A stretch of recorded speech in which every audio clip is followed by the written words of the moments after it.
Good morning, everybody, and welcome to the 60th episode of Hawk Blogger Mornings. That's right, I am Brian M. Hauser. You can find me on Twitter and on Instagram at Hawk Blogger, and we are here at the 60th episode, 60 days straight.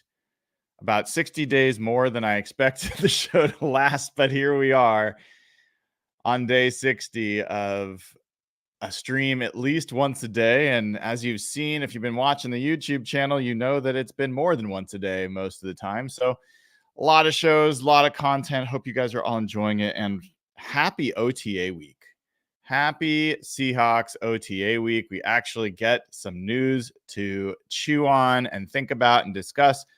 We will get into that in just a moment. Want to wish all the YouTube members a happy and good morning. I hope you guys are all doing well. I really, really appreciate your support.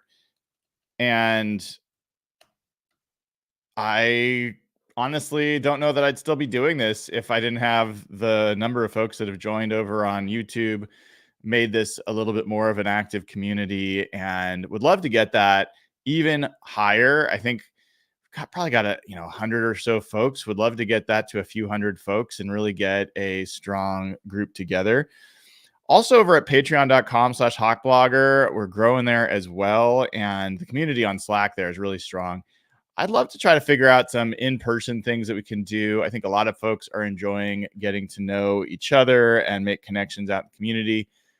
Maybe we'll do a hike. I've been doing a lot of hikes lately. See if anyone's up for a hike. Maybe we'll do, grab some beers or something. But definitely want to start bringing the community together. And I know that's something that a lot of people are interested in. So we'll figure out how to do some IRL stuff as the communities grow. If you want to be part of that, you want to make some friends in what is not always the easiest place to make friends in Seattle or wherever you are. Join as a YouTube member, join as a patron. The link is in the description of the video and you can be part of what's going on. All right. So with that, let's get into it. Let's get into it. We're going to have kind of a mixed show today because while the main topic that I teased in the description of the video is what are the expectations for Jackson Smith and Jigba in his second season, we had the first open OTA to the media yesterday. So we're going to also talk about what went on there and some of the news that came out of it. And then we'll get into some of the JSN conversation in the back half of the show. So plenty of good stuff for you this morning. Let's get right to it. Great to just see the players back on the field. Great to hear some insights about what's going on. And let's kind of talk. There's a few things that kind of stood out to me during the press conferences. I think there's more to get into than I probably will even get into this morning, but a few things I wanted to touch on. First things first, let's talk about Rayan Jenkins and let's listen to Rayan Jenkins. Let me know if for some reason you cannot hear. What do you like about this defense and how it plays to your strengths? The defense is really creative. It's a lot of thinking, but we're professionals, so that just comes with the game. But it'll be, I think, challenging for opposing offenses to kind of figure out what we're in. If you go back and watch just like the Baltimore film and everything like that, you'll see how difficult it was for any quarterback in the league to kind of get anything on. What's the difficulty in getting the concepts down? Because he said it's not so much about the plays, it's the communication of the concepts. And that's exactly, you're actually right there. It's the communication. It's every play, every movement on the offense, every shift, every motion, something has to be communicated. We're never just sitting back in one defense. So it's really creative, really fun defense, but you got to be on the details. The switching at the snap, how new is that for you? And just being so multiple right at the snap, is that new for you in your career? I would say fairly new. I mean, a lot of this is pre-snap. Like pre-snap is give the quarterback the same look every single time. We don't want them to know that we're in cover 3, cover 1, cover 4, cover 2, whatever it may be. So it's, I mean, like I said, you got to be just really poised in the defense. Hopefully you guys were able to hear that. I usually tell me right away if you can't.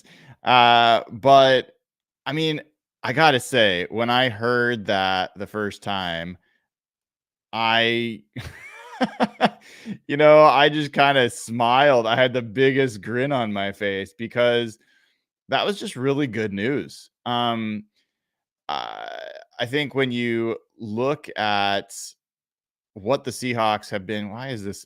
Sorry, I'm playing around with layouts here, and I can't quite get the right layout that I want, but that's okay. Um, when I heard creative, this is a creative defense. This is a fun defense. That is not something we've heard in Seattle for a long time. And there's kind of two sides of it. Pete Carroll, he has been a mastermind for decades, and I 100% believe that his philosophy of we're going to play really simple and the players are going to know their assignments inside and out, and so that they are not thinking they're just going to react. They're just going to play fast. And I think that that's real. I understand the performance, sports performance psychology behind that. At the same time, it did start to fail him toward the end. And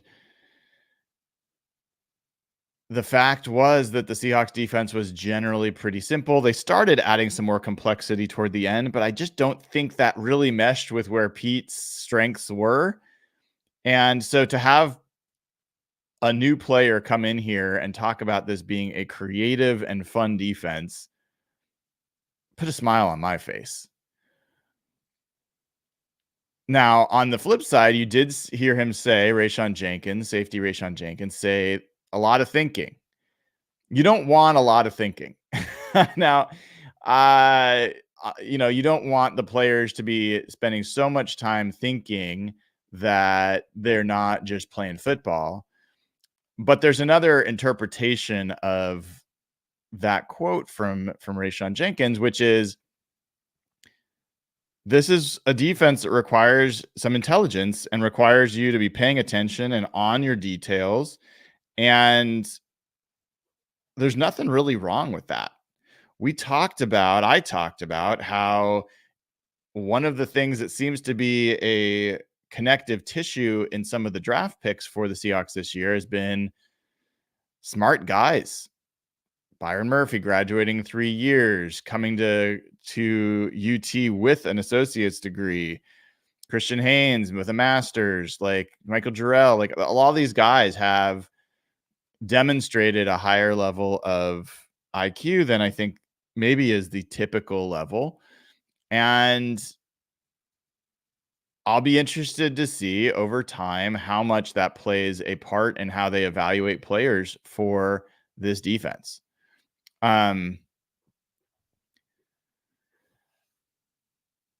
piece that kind of jumped out to me was just him talking about the amount of communication required. And communication has been a buzzword for the OTAs so far, even before this week. If you remember in rookie minicamp, day 1, offense struggled. Day 2, the emphasis for the offense was communication. And they brought it up themselves. The coaches brought it up. Ryan Grubb brought it up. Scott Huff brought it up. And the players brought it up. Christian Haynes has talked about it, that they said, hey, the defense is communicating a lot more than you are. You guys got to make your adjustments.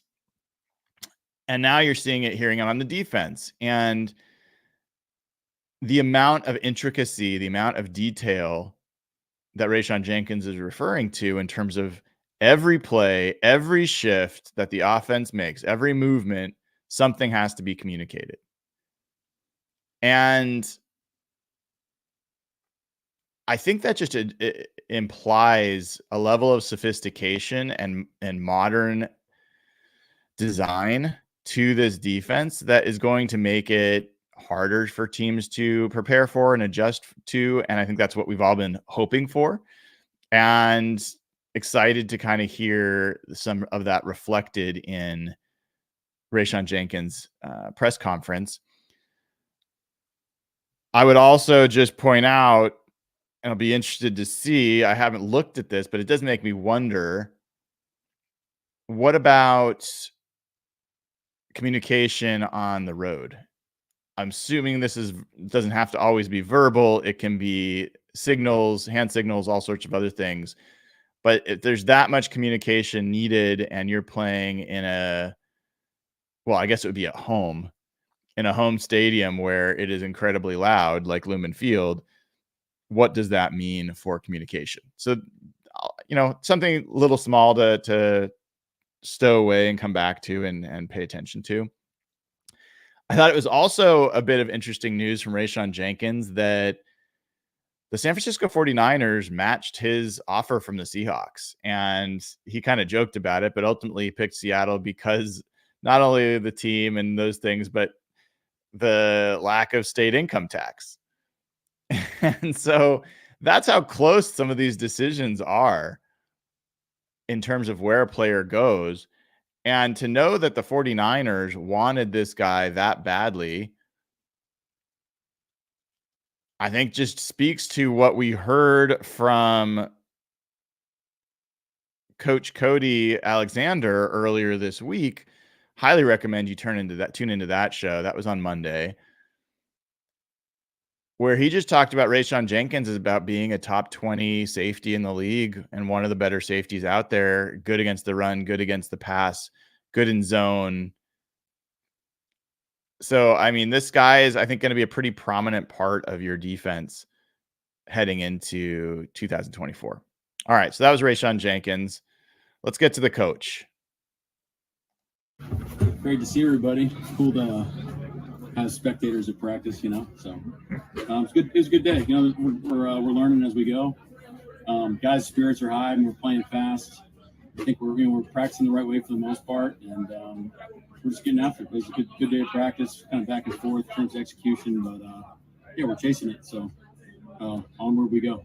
There was a lot of communication. There was a lot of energy. How would you rate kind of where they are with install and with routine, what you have already presented? It's a challenge right now. We're still installing. We're going to be installing defensively throughout. I mean, install 2 is today, and we'll evaluate it as we go. So if the guys look real slow to make some checks today, anticipating things, so we'll make some decisions so it doesn't pile on, so we don't get too far behind. But I'm not really worried about the pace of how fast we get everything in. We want a really good foundation for when we get into camp. So we have the schedule, but we'll adjust as we go. How much is in so far, Mike? Would you say? Today was installed 2, so like 20%.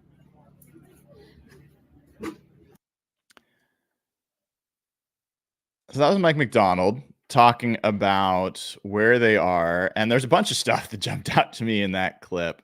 You heard Jen Mueller and Greg Bell on asking questions there. And one, I think the most notable thing in that clip from Mike Macdonald was this is a guy who is going to be pretty transparent about where they are in the process, and that he noted, hey, like there were some mistakes being made. And he also implied that people were not necessarily keeping up with the level of install to this point. And so he's already talking about, if they need to adjust, if they'll need to slow things down, so be it. They're not going to stick to a rigid schedule. He wants to make sure that they demonstrate comprehension of what's being installed to the point, and mastery of what's being installed to the point where then they can add the next thing. He doesn't want to compound a comprehension issue with the players, or for the players, by piling on new thing after new thing. That might sound pretty basic. I'm not so sure that is something that every coach would do. I think there's folks that basically are like, this is our schedule. Here's how it's going to go. You're going to keep up or you're not going to make it. And maybe he'd be that way if 90% of the guys were on their details. Maybe not. And who knows exactly what he's seeing, but he's seeing enough to say, all right, we're not quite where I want them to be. And I think that implies a standard that I just am happy to hear. Like, again, he's not going to just put it in there and assume that they've got it and then just grade them on it. He wants this defense run a specific way. He wants to see the players understanding the concepts well enough to run it the way that it's expected to be run, even at 20% of install. And that gives me a little bit more confidence. I already have confidence in this guy, but it gives me more confidence that he's going to make sure this isn't just thrown out there, but that it's done well. And God, I cannot explain, I can't express to all of you enough how much I want the Seahawks to have a defense that doesn't suck. So I just, I'm very hopeful. I'm looking for those signs. I thought it was interesting just also to hear how transparent he was, saying that they're about 20% done with install. A lot of coaches just don't offer details like that. That was an interesting thing for him. I think he's starting to develop his relationship with the media, and worth monitoring just kind of how that evolves over time. So that was it on Mike Macdonald. Another bit of news from our buddy Brady Henderson. Brady will be back on with us next week, by the way. We'll figure out what time. But Brady tweeted out a little bit of news about the offensive line. There were some things there. Anthony Bradford's out with an ankle. Talk about that in a second. And we'll have some Abe Lucas news. But the first team offensive line was Charles Cross at left tackle, Laken Tomlinson at left guard, Oluwatimi at center, McClendon Curtis at right guard, and George Fant at right tackle. So McClendon Curtis is a guy that I think a lot of folks have forgotten about. The Seahawks haven't. John Schneider mentioned him, as well as Raekwon O'Neal, which are two guys that the Seahawks signed off of other teams' practice squads onto their 53-man roster, which meant they had to keep them on the roster through last season, or, if they put them on the practice squad, subject them to being claimed by another team. And McClendon Curtis is a guy that they're interested in. And just to give you a little bit of background, let's take a second to give people some info on McClendon Curtis. He's out of Tennessee, Chattanooga. He's 6'6", 330 pounds. So he's a big dude. He's got 35-inch arms. So he played some tackle, but has been brought inside as a guard. And I think that that's just one of the things to be aware of here. Like his arms, I'm going to see if I've got a RAS, a relative athletic score for McClendon Curtis that we can talk about. But his arms for a guard have to be 99th percentile, 100th percentile. That is, there's most tackles don't have 35-inch arms. I'm pretty sure if I looked up Charles Cross, he does not have 35-inch arms. Charles Cross, 34 and a half. 34 and a half for Charles Cross. All right, so let's look up McClendon Curtis. Oh, wait, I think I spelled it wrong. That would be why. There he is. All right, McClendon Curtis. They've got him as a guard. They don't show his arm length. They don't do percentile for arm length. Let me do mock draftable, see if they've got him there. Probably not. Oh, they do. How about that? His arm length at guard is 94th percentile. And his overall athletic score, his RAS score was 77th percentile. If you're curious about any of these things, not so great on the shuttle, but had a pretty good 3-cone, 79th percentile. Reasonably good speed.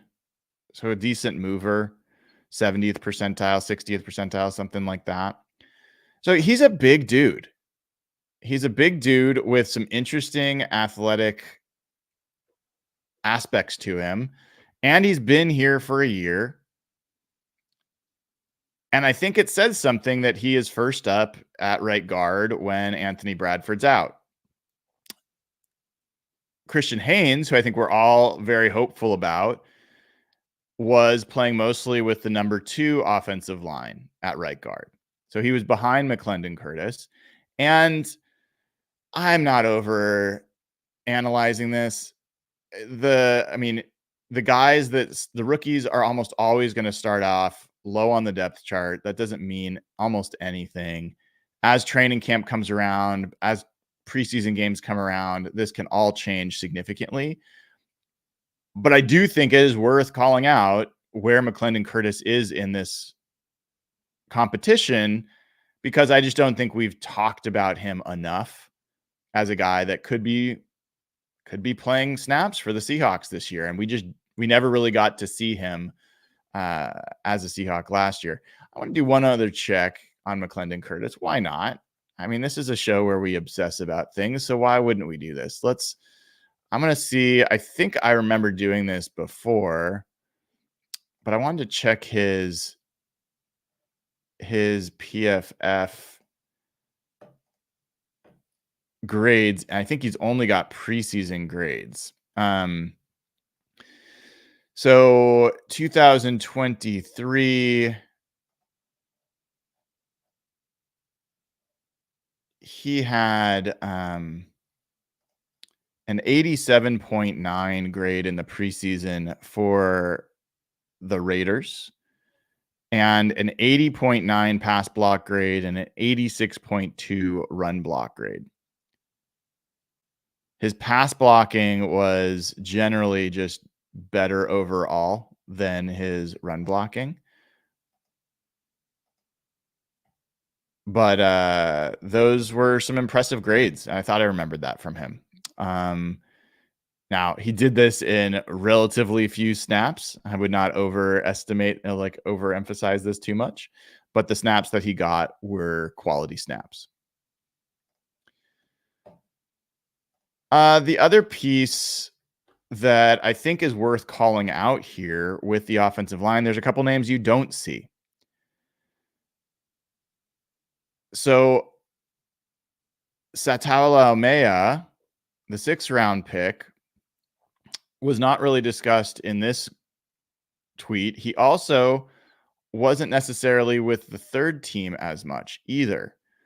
The second group. The second group with Christian Haynes had Mike Jarrell and Garrett Greenfield rotating at right tackle. Garrett Greenfield, if you don't remember, he got the most guaranteed money, I think, of any of the UDFAs, the undrafted free agents, for the Seahawks. There's about 20 teams in competition to get Garrett Greenfield on the UDFA roster for them. And the fact that he is competing with Jarrell in that second group, I think, is really good news for both of them. And the fact that Sataola Omea was not is also interesting. I think the word was he got some run with the second group, but that implies that most of the time he was with the third group. So you may be seeing that might be an indication of where he is versus where other people are. I think I have assumed that Laumea is going to make this team. He's a 6th-round pick. We shouldn't assume any 6th-round pick is going to make the team.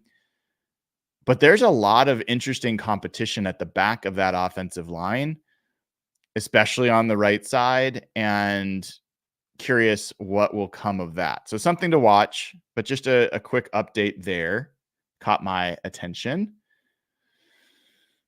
And then a few odds and ends here about other things that I heard. There's more than this, but these are a couple things. Uchenna Nwosu was a full go in camp, and that was good to see and good to hear. Abe Lucas did not practice. Still sounds sketchy. And the quote was that they're shooting for him to be ready for camp, which is better than he won't be ready for camp, but I don't know. We will see. It has not been good news so far for the Abe Lucas camp, and let's hope that changes. Let's hope he gets whatever done and get over whatever obstacle he can so that he can be a part of this team, because I think Abe Lucas is one of the more talented linemen on a group that really needs the linemen to come together. Anthony Bradford missed with an ankle injury. Jerome Baker had wrist surgery. I'm not sure I'd heard about this before, but he is out with wrist surgery. Tyrell Dodson, or T-Dots, as everybody calls him, he was limited. I don't think anything serious. But just to give you an idea of how thin that linebacker room is, with those guys out, you're talking about John Radigan and Patrick O'Connell were getting first-team reps. I mean, I've been a John Radigan guy before. If you've followed me, I like John Radigan. I think Patrick O'Connell's a fine player. I don't think either of them should be getting meaningful snaps for any defense that considers themselves a respectable defense. So I think the Seahawks really need the linebacker room. They need some kind of surprise. Maybe Easton Gibbs turns out to be great. Maybe Tyrese Knight is farther along than we think. Maybe they make a trade. Maybe they make a trade from their depth in corners. Maybe they make a trade from their depth on the defensive line, or even maybe in offensive line, depending on how that plays out. At receiver, another group where they've got some depth, but they've got to find more linebacker depth. And it wouldn't shock me if the Seahawks add a veteran linebacker between now and when training camp starts. So that's something to just keep an eye out on. AJ Barner, rookie tight end, he missed rookie minicamp with a hamstring injury, nothing serious. Is noteworthy that he's still not practicing a couple weeks later. I'm sure they're just being careful. It's not critical that he's in these practices, but still something to be aware of that AJ Barner was out. All right, so those are some news, odds and ends from the Seahawks OTA. I'll have more on that probably in tomorrow's show. We'll keep going on some of those details. Also, we're going to have Real Hawk Talk tonight at 7 o'clock. Jeff Simmons and I will be on, potentially, hopefully, Nathan Ernst. We'll see how that all comes together. We will be talking about, well, first we'll be taking Patreon questions. And if you want to be part of the group that gets to ask those questions, patreon.com/hawkblogger gets you access to the Slack channel where we give people a chance to ask questions every week and we answer them on the show. It also gets you the audio versions of this podcast. And if you heard my interview with Jarek Reed and all the feedback that we were dealing with on the video version of that, I was able to clean up that audio, boost his audio because he was a little bit hard to hear on the video version, and post that for Patreon members. So patreon.com/hawkblogger gets the nice cleaned up, high quality audio version of the podcast. And you don't have to be watching it on YouTube in your pocket where invariably you're draining your battery and maybe you brush up against something and it stops playing. It's just kind of an annoying thing. But I do want to welcome a few new patrons. JC Wickland joins. Welcome to you, JC. Corey Chiaka joins. Kyle Gill joins. So got a bunch of folks that have joined over at patreon.com in the last day, 2 days. Want to keep that growing. So please support the show and consider doing that. All right.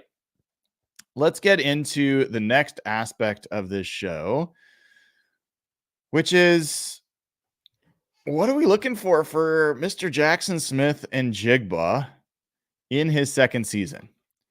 And I've got a couple things that I did ahead of time for this discussion, and a few things that we'll kind of do together. I'll kind of take some questions. Maybe I'll also just do some research live as ideas come to me. But this concept or this question kind of came out of yesterday's show, where I did the better or worse relative to the wide receiver room. And a lot of the reaction to that show is interesting. On the one hand, people are like, it's the same room. I'm like, well, players aren't the same year to year. So even if you have the same names, your room is changing year to year. Tyler Lockett's a year older. JSN is growing into his second year. And you do have some different players as well. But the point being is, Tyler Lockett, you should assume there's going to be regression there, that he is going to continue to recede as he ages and as other players need to step forward. I talked about that yesterday in terms of how much his explosive passes have dropped over the years. But then I think JSN has to be someone that makes up for it. And so what I wanted to do is give some way of estimating what's a realistic expectation of what JSN could do in year 2. And the first way that I did this is nothing scientific. So don't come at me with crazy, like, Brian's doing stupid things. I mean, you can, but just be aware, I'm not saying this is a scientific approach to answering this question. What I did, at least as a starting place, if you don't remember, JSN's numbers in year 1 were 63 catches, 628 yards, and 4 touchdowns. All right. And you can debate about 16 games versus 17 games, and these are not per game stats and all that stuff. That's fine. What I did is I wanted to find some other receivers that had some similar rookie seasons and then look at their second seasons to see what kind of change they saw. And I'm just going to talk about receptions, yards, and touchdowns. There's a bunch of advanced numbers. There's a bunch of underlying things we could talk about, but I just wanted to kind of give some approachable, understandable numbers for what we could maybe expect for JSN in his second season. So here are the guys that I pulled from a list of guys that had similar numbers as rookies. I'm not looking for guys that had 1,000 yards as a rookie or 80 receptions or whatever. I wanted to get people that were in the same range. So here's the guys that came up. Andre Reed, the old Buffalo Bill, in his rookie season in 1985, he had 48 receptions for 637 yards and 4 touchdowns. So very similar.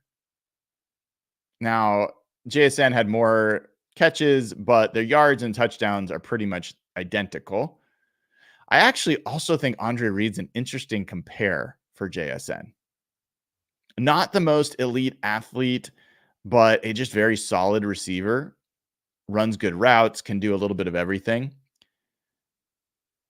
We'll talk about, I'm not going to tell you their second years, but I'm just going to tell you the players to start with. So Andre Reed, Greg Jennings in 2006 of the Green Bay Packers.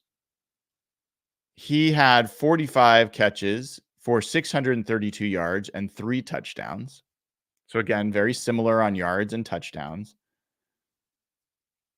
I also would call out Andre Reed was 21 in his rookie year. Greg Jennings was 23, but the point is Jackson Smith and Jigba was 21 as a rookie as well.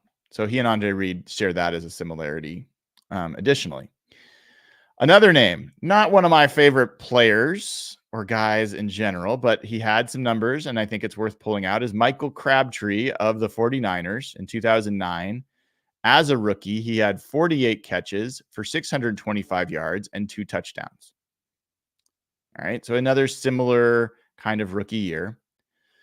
And then a slot guy that I think is worth mentioning is Jamison Crowder in 2015.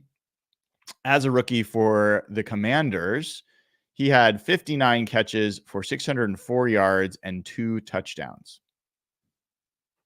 So similar on the catch, on the receptions and the yards, fewer touchdowns, but still pretty similar.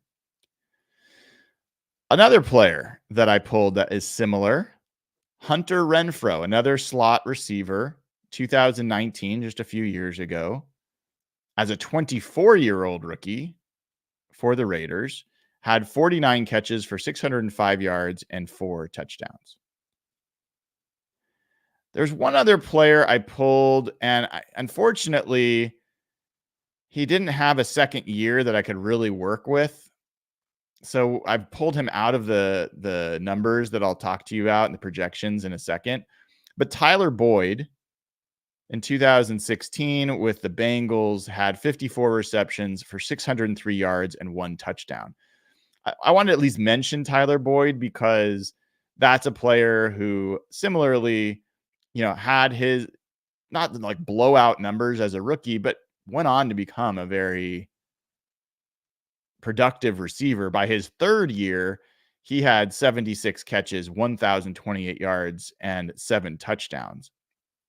So Boyd's not going to show up in the numbers, the projections I'm going to talk to you about, but I did want to mention him as a comparable for his rookie year.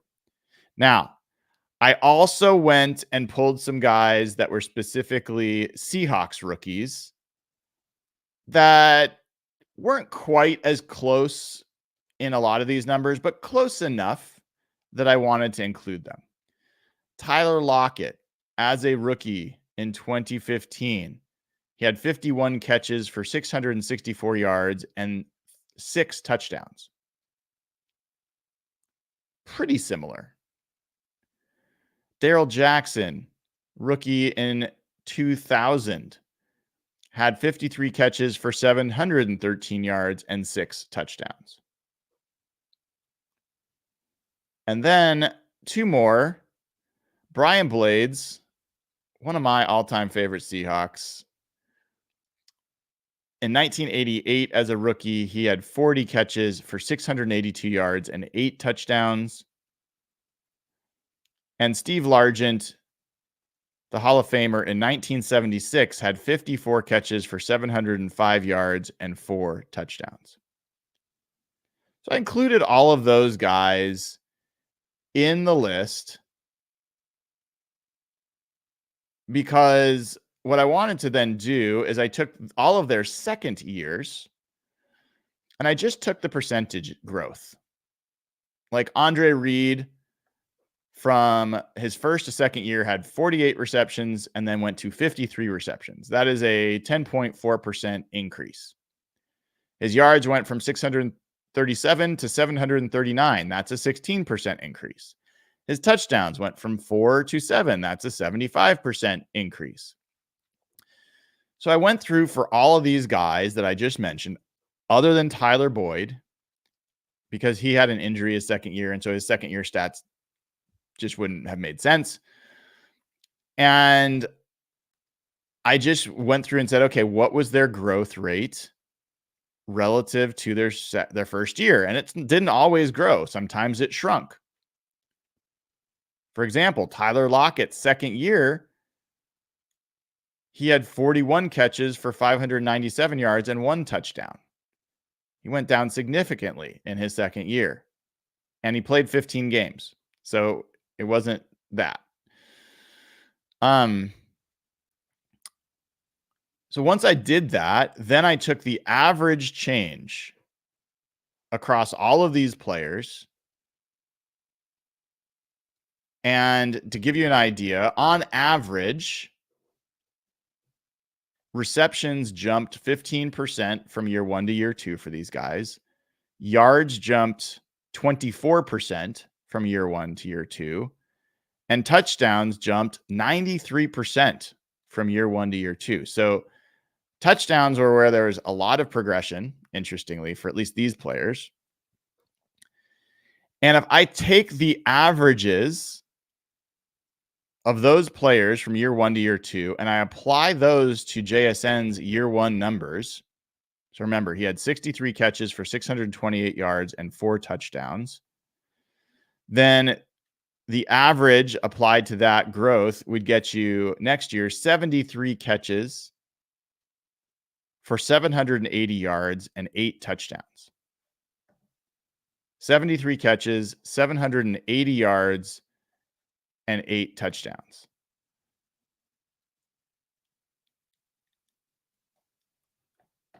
Curious how folks would feel about that kind of production from JSN.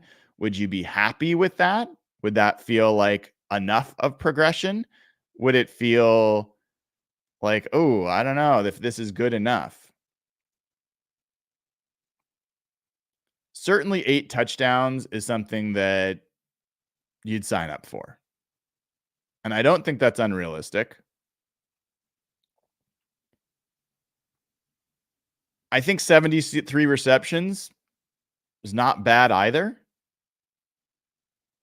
The 780 yards for me, I don't love that.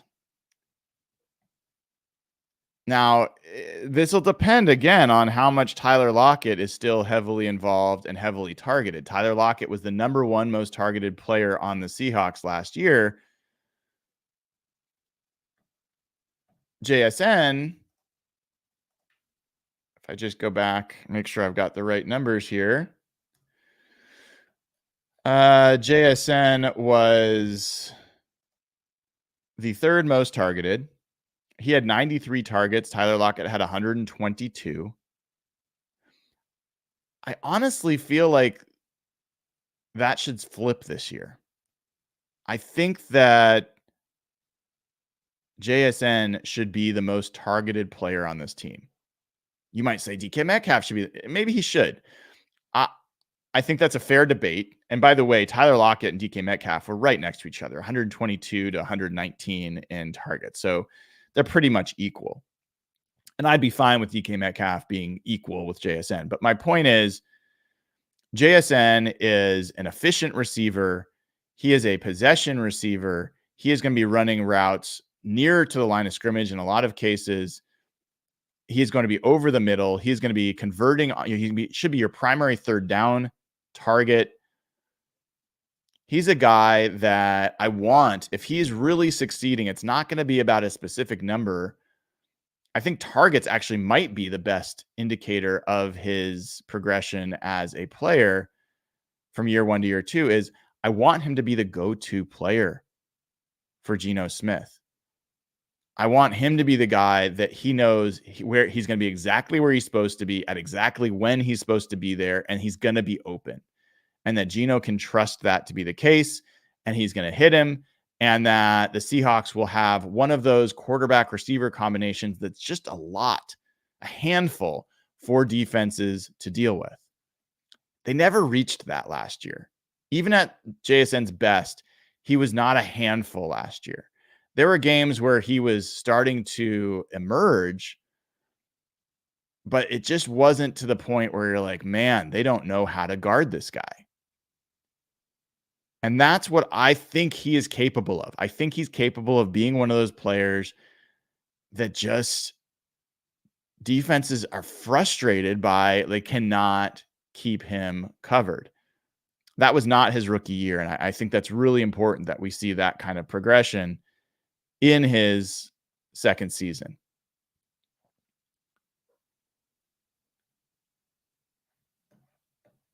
I also didn't stop there. I think that's the average. Again, 73 catches for 780 yards and 8 touchdowns. I also decided to take the low. What's the low range and what's the high range? So I took what was the worst year 1 to year 2 growth rate, or in this case, shrink rate on receptions, what was the worst on yards, and what was the worst on touchdowns. And if it's from different players, right? So Steve Largent, believe it or not, went from 54 receptions as a rookie to 33 in his second year. That was a negative 39% change in receptions.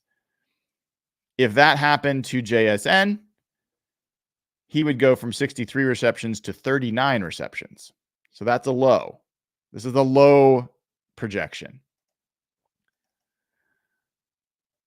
Tyler Lockett, we talked about this. In his second season, he went from 664 yards to 597 yards. That's a negative 10% in yards. That was the worst year 1 to year 2 change out of the guys that I mentioned.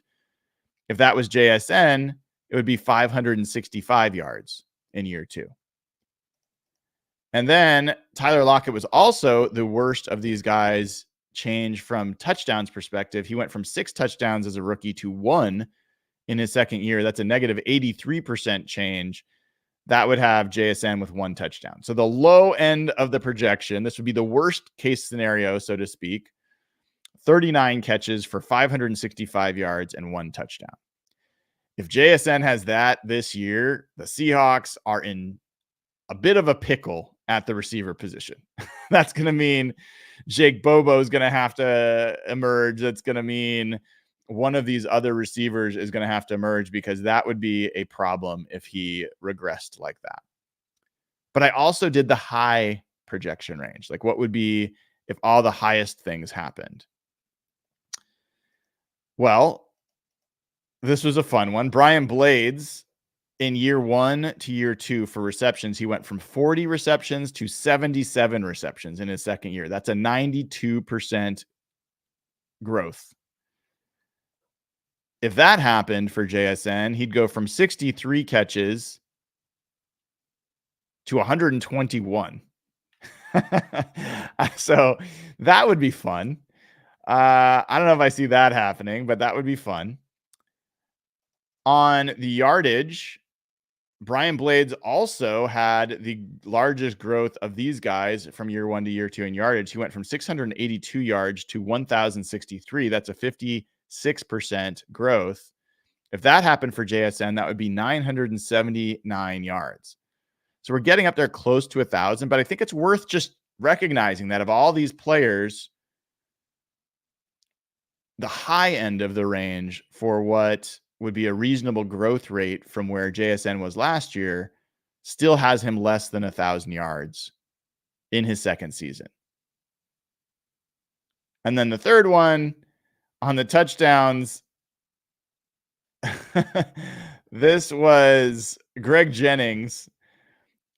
From his rookie year to his second year, went from 3 touchdowns to 12 touchdowns.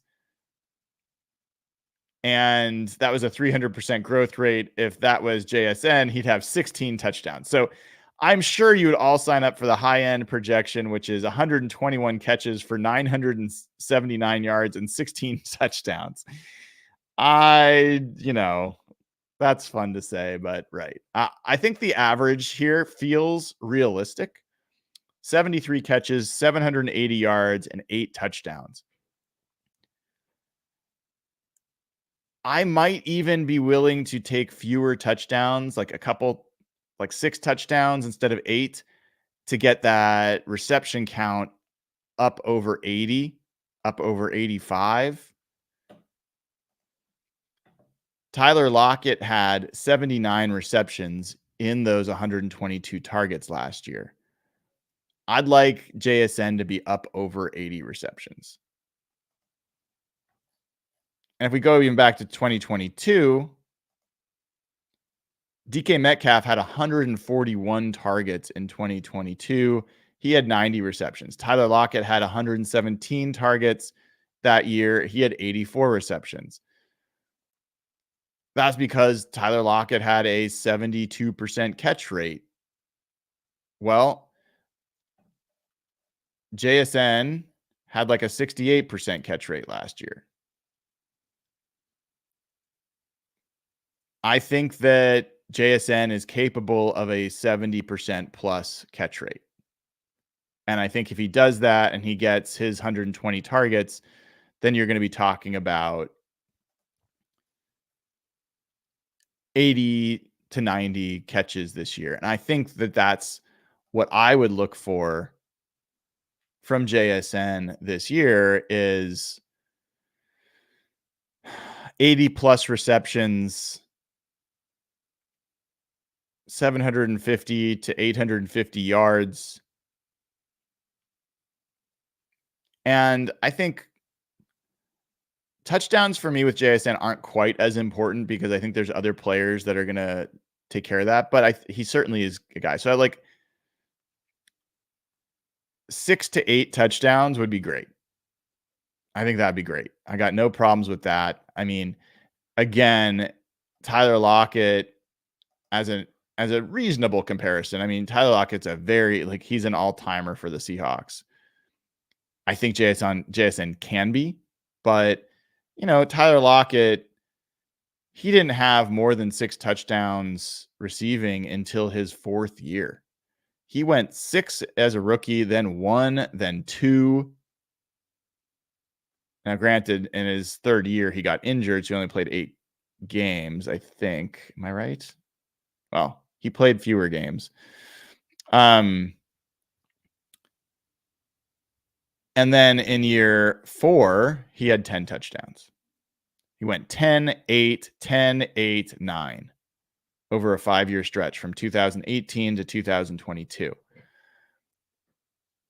So I'm not gonna lose my mind if JSN is not high on the touchdown number.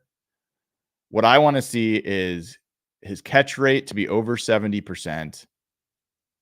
I want to see his targets up over 100, ideally up towards like 120, 115. And for his catches to then be up over 80. I think that's what I'm looking for JSN in this 2nd year.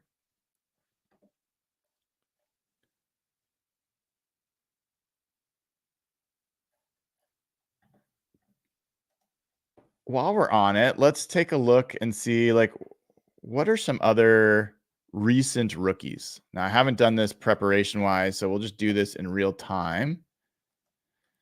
And let's throw out in the chat, if you want, players that you're curious about their 2nd years and whether, if you think JSN's comparable, what you think is a reasonable thing to expect from them. In fact, let's do some mock draftable. Who are players that at least physically were like JSN? Julian Edelman. Let's take a look at Julian Edelman's 2nd season. Let's look up Julian Edelman. Another slot receiver. So Edelman, well, he kind of had an interesting career. His rookie year in 2009, he had 37 catches for 359 yards and 1 touchdown. He did have a very similar catch rate, 68.5%. And then in year 2 and 3 and 4, he didn't have, like, he had 14 targets his second year, 9 targets his third year, 32 targets his fourth year. So he basically was nothing for 3 years. Like, he had a decent rookie year, but then just was nothing. And then in 2013, his fifth year, he blew up. He had 151 targets for 105 catches, 1,056 yards, and 6 touchdowns. But it took him a while. I mean, from then on, you know, he goes off and has a ton of receptions, but he literally went 37 receptions, 7 receptions, 4 receptions, 21 receptions, 105 receptions.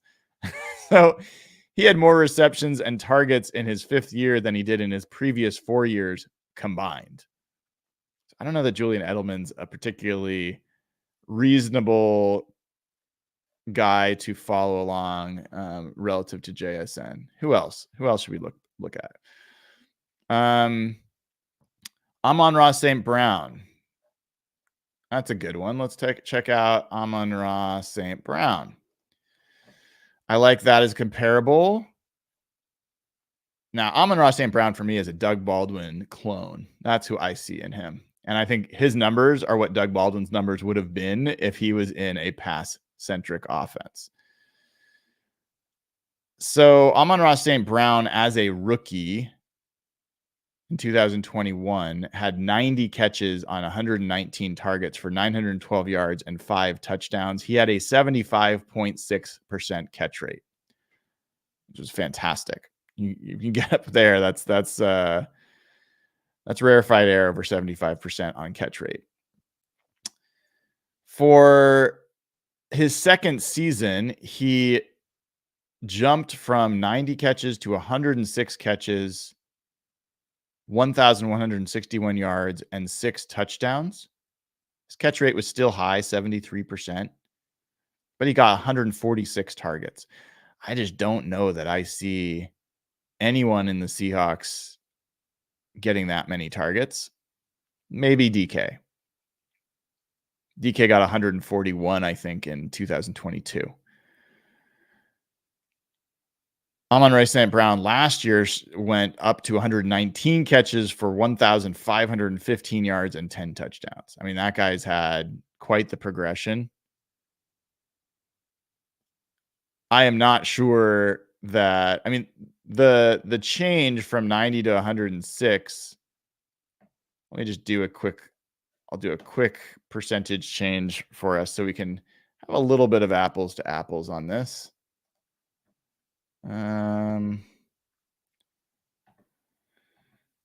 Whoops, let me put it here.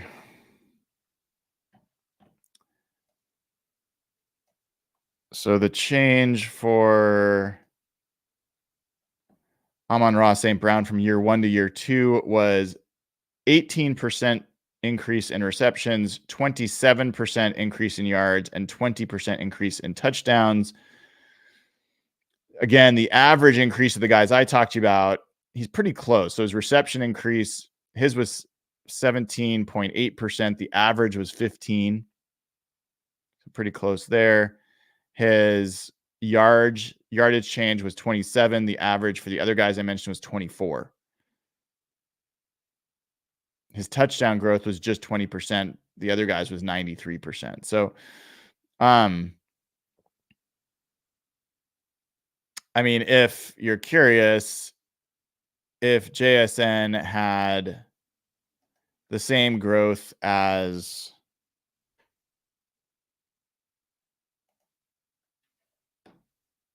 let me just do this. If JSN had the same growth as Amon-Ra St. Brown,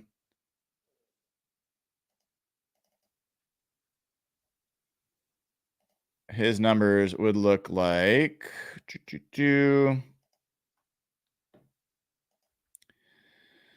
his numbers would look like 74 catches for 799 yards and 5 touchdowns. If he had the same growth rate as Amon-Ra St. Brown from year 1 to year 2, 74 catches, 799 yards, 5 touchdowns.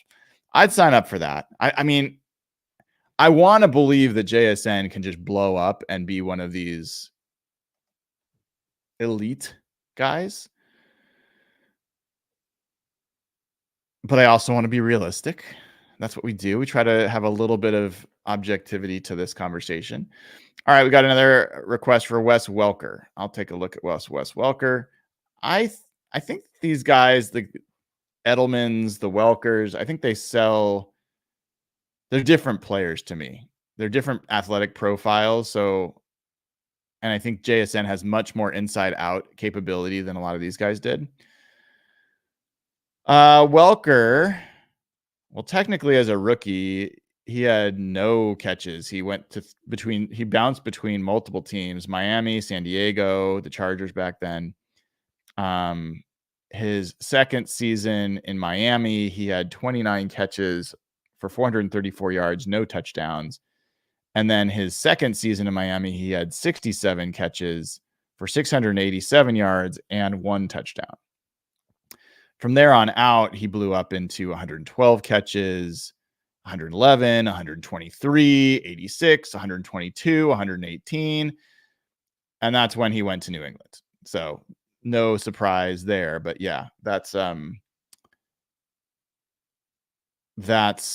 Welker's progression. So I think those are some reasonable possibilities for what JSN could come out with. I think you're looking at between 75 and 85 catches, 70 to 85 catches, somewhere in there. I think it's really going to be about targets, going to be about that catch rate, and it's going to be about the utilization, especially on third down. Third down's another area where we're just going to have to dig in because the Seahawks have been terrible on third down. And JSN has got to be part of the solution there. He has to be. And so that's another way to kind of evaluate his progression from year 1 to year 2 as things continue to evolve. All right, everybody. That is it for another episode, the 60th episode of Hawk Blogger Mornings. Thank you for tuning in. If you haven't already, please give the show a like, click subscribe. Join as a YouTube member. The link is pinned in the chat. It's also in the description of the video. And join as a Patreon member, patreon.com/hawkblogger. The audio version of this pod with the better version of the audio will be up momentarily, only accessible to people who are patrons. So patreon.com/hawkblogger. Plus you get access to the Slack channel. Tune in later tonight, 7 p.m. Real Hawk Talk with Jeff Simmons and hopefully Nathan Ernst. We will talk about what's the deal with everybody leaving Byron Murphy off Rookie of the Year, Defensive Rookie of the Year conversations. Nobody is mentioning him. And on one hand, we're happy about it. On the other hand, it's kind of like, what the heck? We're going to discuss that. We're going to discuss other impressions from OTAs. We're going to take patron questions. So we will see you tonight, 7 o'clock. Until then, have a great rest of your Thursday. This has been another episode of Hawk Blogger Mornings.